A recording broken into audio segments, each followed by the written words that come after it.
and welcome to the Football for Kids podcast with me, Darren Rees. On this week's episode, we're going to be talking about the England skipper, Harry Kane. Do you know what a skipper means? It's not where he skips up and down the pitch or jumps over a skipping rope. A skipper is the name for the captain of a team, and Harry Kane is the captain of the men's England national team. Some of the other England team captains from the past are Jordan Henderson, David Beckham, Alan Shearer, Steven Gerrard and Rio Ferdinand. You might have heard of some of those people. We have spoken about David Beckham on another episode, but we'll speak about some of those others in future episodes too. Back to the main man then, who wears the armband for England, Harry Kane. Apart from being the main man for England, Harry Kane plays for Tottenham Hotspurs and is the club's second highest goalscorer of all time. Harry Kane has played 401 games for Spurs and has scored 259 goals for them. The Spurs' top goalscorer of all time was a player called Jimmy Greaves, who scored 266 goals. Harry Kane could end up being the top goalscorer of all time for his club by the end of this season, depending how it goes. What an amazing achievement. Not only has he got the potential to be Tottenham's highest goalscorer of all time, but he is already the third highest goalscorer of all time in the Premier League. Wayne Rooney is second, and Alan Shearer is the all-time top Premier League scorer of all time. We will speak about them in episodes very soon.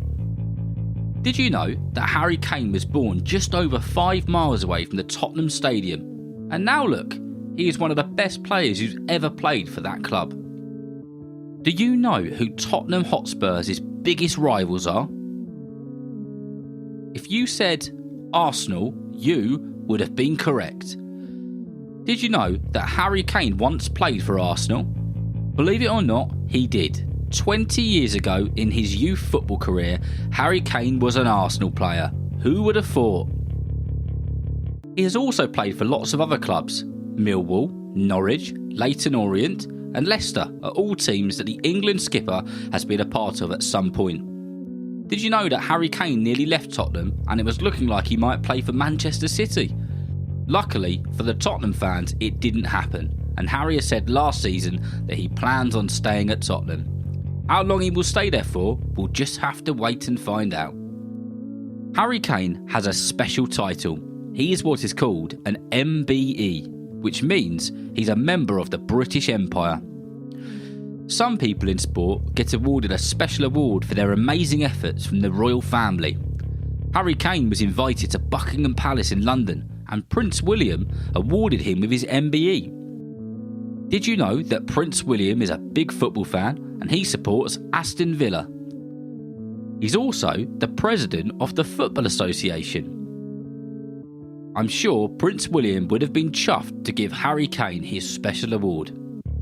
So far this season, Harry Kane is the top goal scorer with 10 goals in 12 matches. Can you guess who the top goal scorer is? If you said Haaland, you would be correct. Have you listened to the episode about Haaland? It's called Haaland the Goal Machine. If you haven't, go and check it out after this one. Harry Kane is pretty good at taking penalties. Did you know that he has taken more penalties for England than any other player? The top 2 penalty takers for England of all time are Frank Lampard, who took 11 pens for England and scored 9, and Harry Kane, who has taken 19 so far and he scored 16 of them. This year, Harry Kane will captain England again in another major tournament when England travel to Qatar to the 2022 World Cup. In 2019, England made it to the quarter-finals with Harry Kane in the team. At Euro 2020, England made it to the final and came second place. Could it be third time lucky for England? Could Harry Kane be the man who captains his country to the first Men's World Cup win for 56 years? I hope so. I hope you've enjoyed listening and learning about Harry Kane and his brilliant achievements.